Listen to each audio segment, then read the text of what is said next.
You are about to learn one of the biggest secrets in the history of the world. It's a secret that has huge effects for everyone who lives on this planet. Most people can feel deep down that something isn't quite right with the world economy, but few know what it is. Gone are the days where a family can survive on just one paycheck. Every day it seems things are more and more out of control, yet only 1 in a million understand why. You are about to discover the system that is ultimately responsible for most of the inequality in our world today.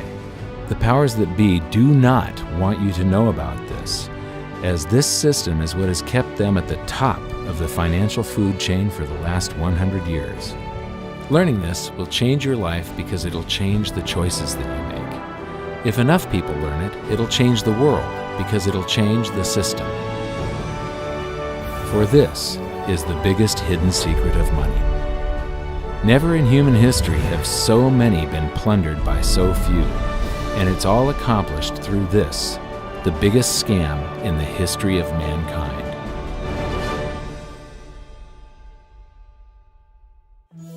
They say that money doesn't grow on trees, but the truth is that the modern banking system creates currency far faster than trees can grow. Most people don't have a clue how currency is created. Economists and bankers make it sound so complex that people think they can't understand it. But I'm going to strip our monetary system down to its essence so that you can see the scam behind the curtain and just how it affects you. Every modern society creates currency in pretty much the same way. But since the US dollar is the majority of the world's currency, I'm going to use the United States as our example.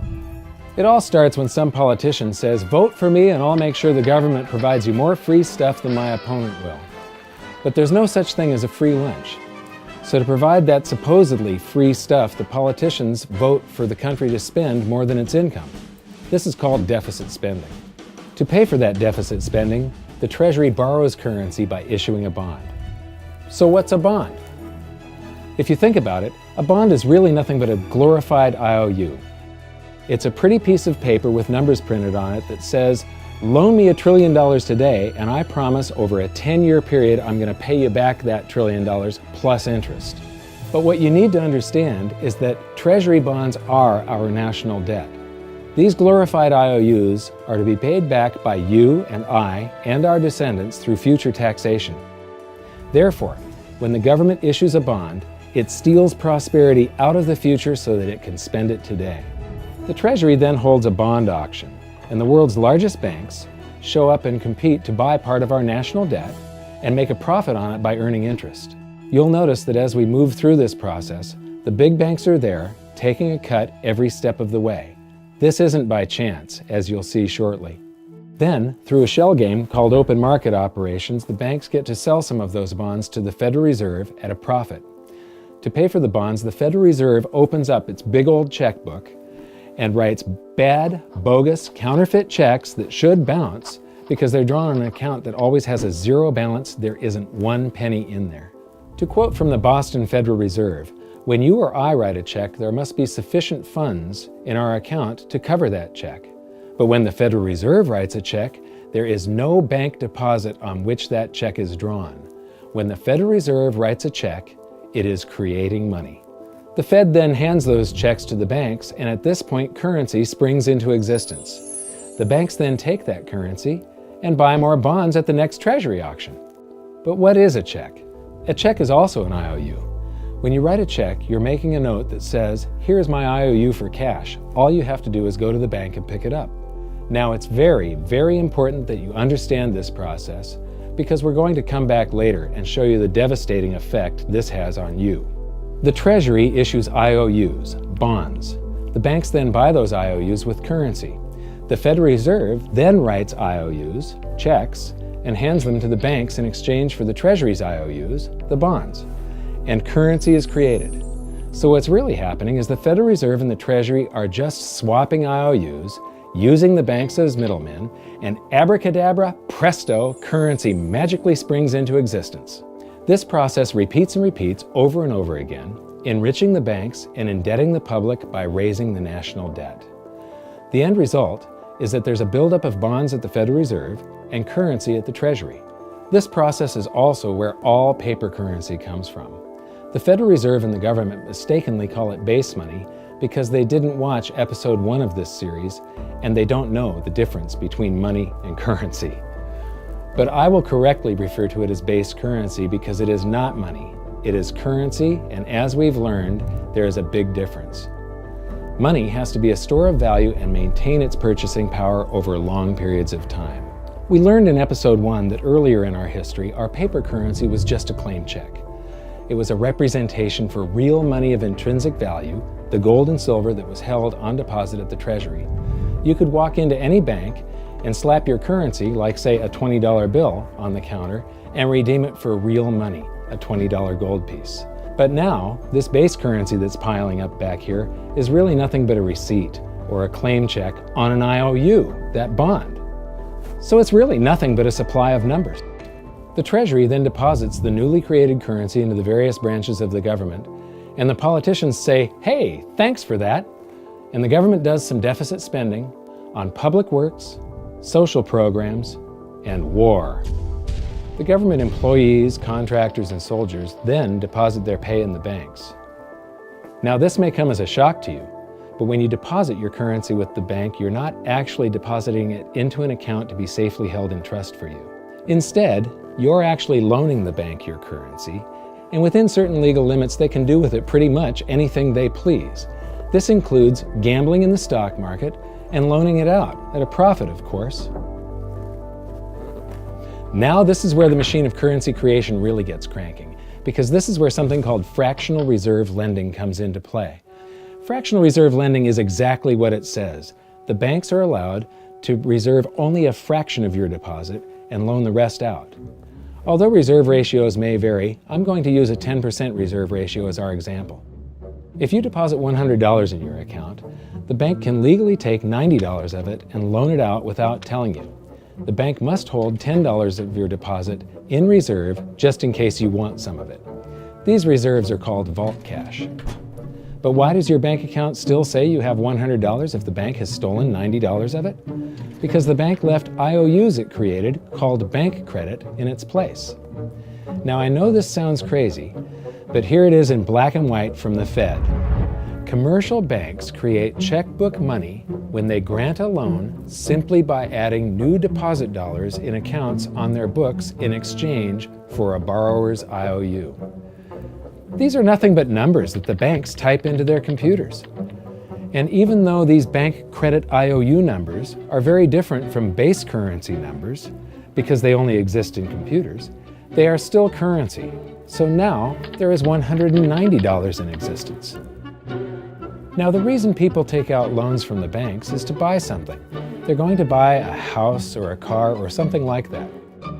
So the borrower takes the $90 that the bank loaned to him from your account and he pays the seller of the item.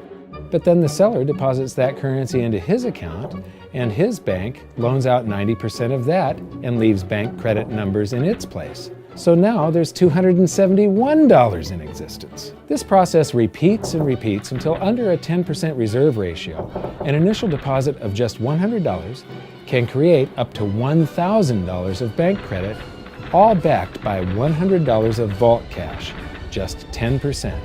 But as I said, reserve ratios vary wildly. On some deposits, it's 10%, on others, it's 3%, and on some forms of deposits, reserve requirements are 0. The result is that the expansion of the currency supply by the banks is far greater than even this example would lead you to believe. So once again, when currency is deposited in the banks get to lend it out, and then it gets redeposited and relent, redeposited and relent, redeposited and relent over and over again, creating bank credit all the way. This is where the vast majority of our currency supply comes from. In fact, 92 to 96% of all currency in existence is created not by the government, but here in the banking system. Now, massive amounts of currency spewing into society may at first sound like a fun idea. That is, until you remember one of the most important hidden secrets of money from episode 1, that the prices of everyday goods and services act as a sponge on an expanding currency supply. The more currency we have, the more prices rise. This is where inflation comes from. The true definition of inflation is an expansion of the currency supply. Rising prices are merely the symptom. So our entire currency supply is nothing but a couple of bucks whipped up in this hocus-pocus scam where the Treasury and the Federal Reserve swap glorified IOUs, and a bunch of numbers that the banks just type into their computers.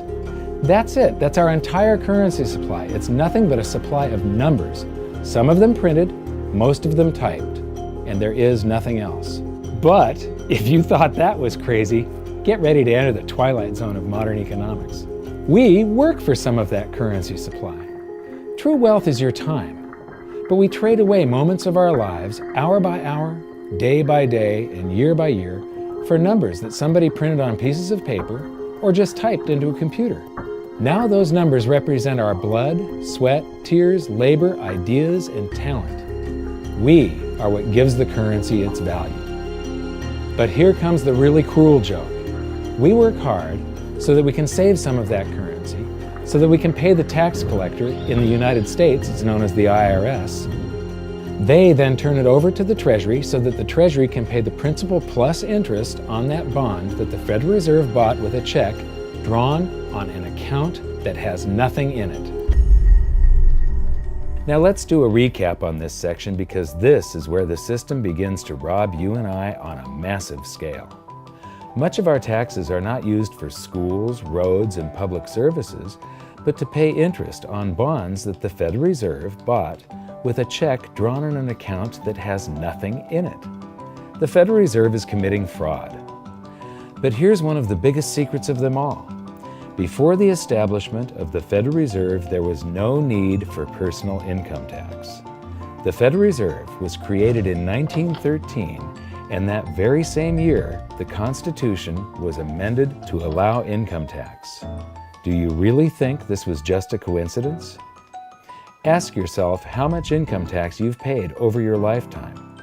Much of it has been silently siphoned away into the hands of those who own the system. Yes, this system has owners. Who they are is an even bigger secret that we'll get to shortly. But first, we need to understand the mumbo-jumbo of the so-called debt ceiling. It's all based on a huge paradox.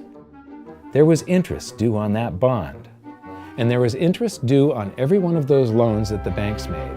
That means that there is interest due on every dollar in existence. Let me ask you something. If you borrow the very first dollar into existence, and that's the only dollar that exists on the planet, but you promise to pay it back plus another dollar's worth of interest, where do you get the second dollar to pay the interest? The answer is that you have to borrow that one into existence and promise to pay it back with interest as well. So now there are $2 in existence, but you owe $4, and so on and so on. The result is there's never enough currency to pay the debt. There is always more debt in the system than there is currency in existence to pay the debt. Therefore, the whole system is impossible. It is finite. It will come to an end one day. What would happen if the government stopped borrowing to do deficit spending? Are the payments on those treasury bonds going to stop? What would happen if the public stopped borrowing and going deeper into debt? Are your house and car payments going to stop? No. There is a payment due every month on the principal plus the interest on every dollar in existence, and those payments do not stop. If we stop borrowing, then no new currency is created to replace the currency that we used to make those payments. Whether you're making a payment on a loan or paying tax to make a payment on a bond, the portion of the payment that goes to pay off the principal extinguishes that portion of the debt. But the debt also extinguishes the currency. Currency and debt are like matter and antimatter. When they meet, they annihilate each other. If we just pay off the principal only on all the loans and bonds that exist, the entire currency supply just vanishes. So if we don't go deeper into debt every year, look what happens. The whole thing goes into a deflationary collapse under the weight of those payments. Politicians and pundits alike talk about balancing the budget, paying down the debt, and living within our means. They don't understand that that is deflationary. It is impossible to do under our current monetary system without collapsing the whole economy. This is why any talk of a debt ceiling is not only ridiculous, it's delusional. The system is designed to require ever-increasing levels of debt just to continue.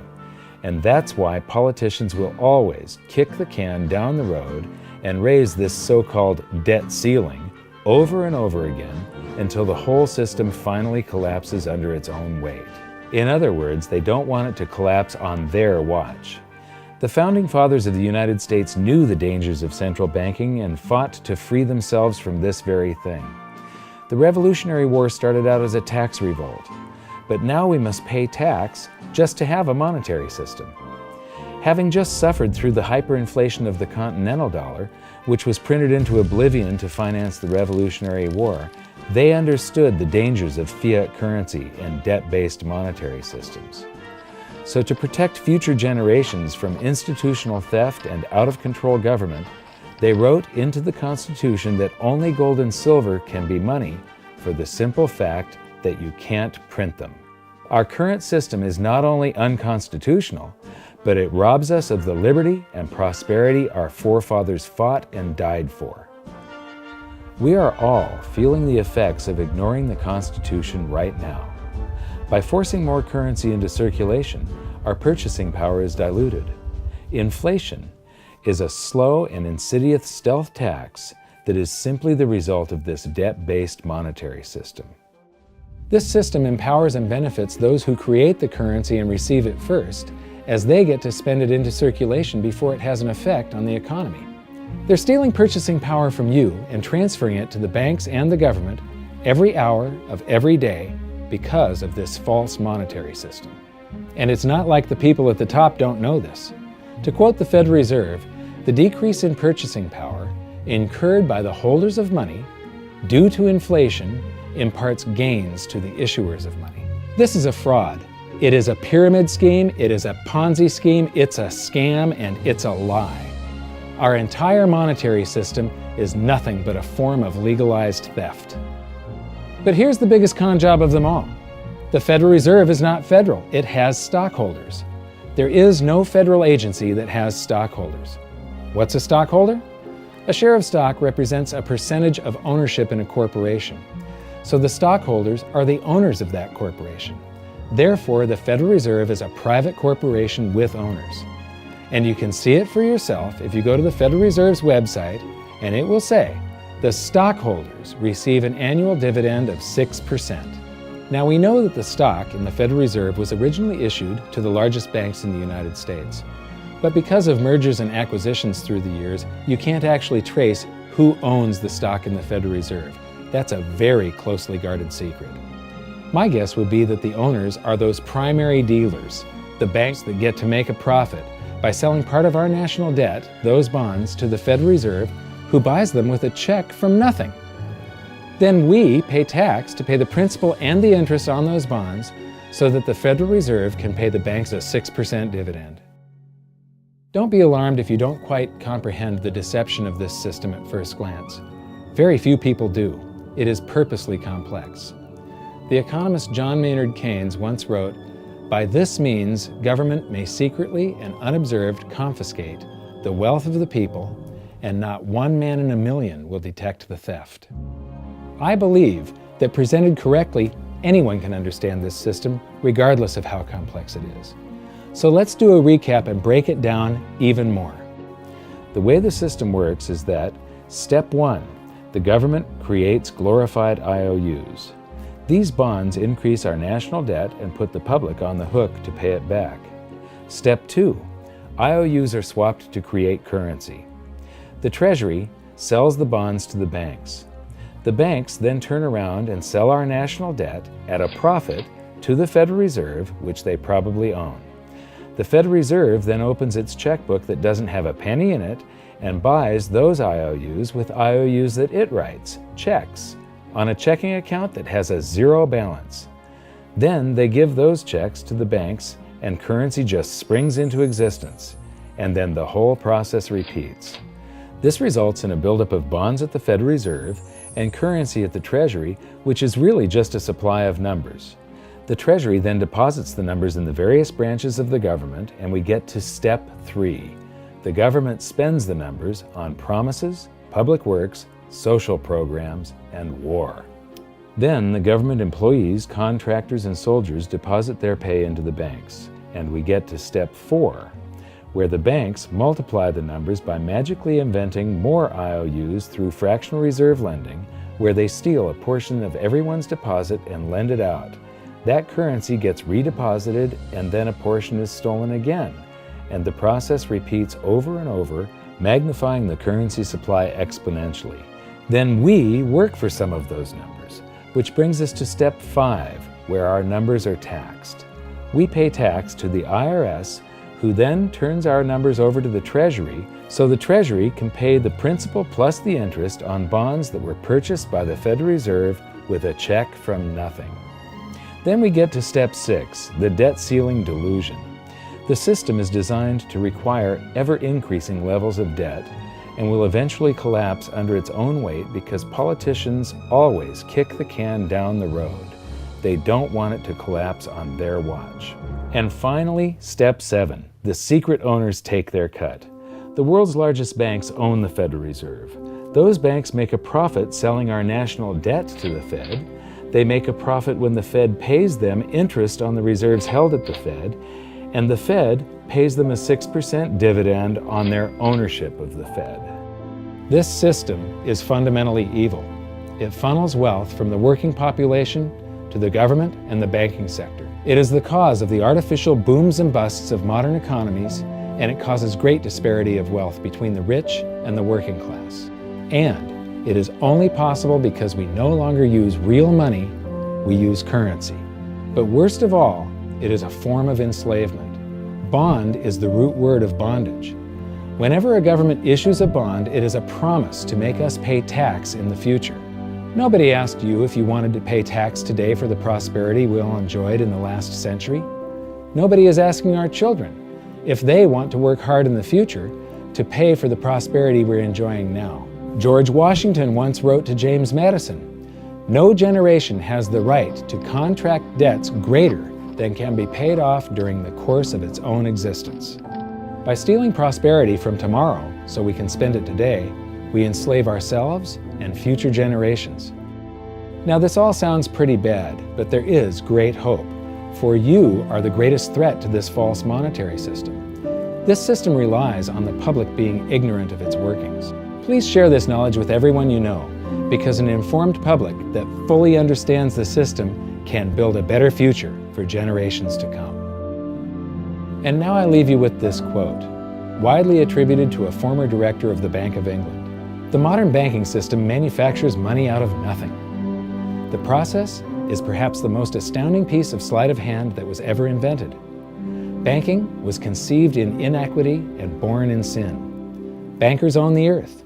Take it away from them, but leave them the power to create money and control credit, and with the flick of a pen, they will create enough money to buy it back again. But if you want to continue as the slaves of bankers and pay the cost of your own slavery, let them continue to create money and to control credit. This is the Federal Reserve in Washington, D.C. It's located on Constitution Street, and that is just as much of a joke as the New York Fed being located on Liberty Street. Both of them are unconstitutional, both of them limit our liberty, and they transfer wealth away from us every second of every day to the Federal Reserve, to the government, and to the banking sector. You are now among the 1 in a million who can detect the theft of your prosperity. So the big question is, what can you do about it? 1. Watch this video until you can describe and teach it to others. Those who understand this system can make preparations for its unavoidable collapse and protect themselves. History shows that those who don't will probably be wiped out. 2. Share this video with everyone, especially those you care about. All it takes is a mouse click or two to get this message in front of millions. Post this video on Facebook, tweet it, email it to loved ones. Please share it wherever you can. 3. Join the conversation. The current world monetary system is based on a 300-year-old design meant to enrich a few at the expense of the many. There must be a better way. At hiddensecretsofmoney.com, we've created an open-source platform for the design and development of a new world monetary system. We're calling on every economist, every student, every college, every bright mind, and anyone who cares to join the discussion. In educating ourselves and each other, we can prevent the further loss of our freedoms and maybe, just maybe, win some of them back.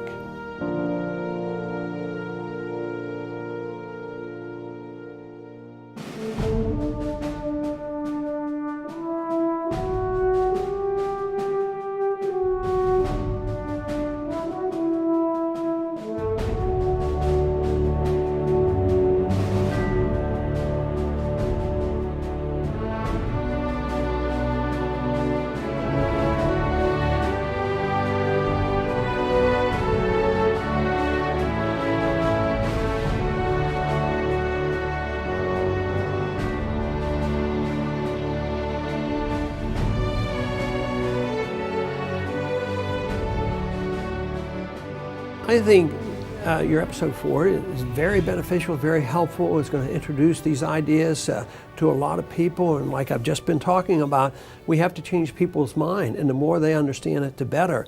And I think we're at this point now where more people in the last several years, 4 or 5 years, have thought about the Fed than they ever have in the previous 95 years. So I think an explanation and diagrams to show it is very helpful, because quite frankly, they're not going to get it in their grade school, they're not going to get it in their high schools, they're not going to get it in college unless they're in a very rare circumstance to understand how this works.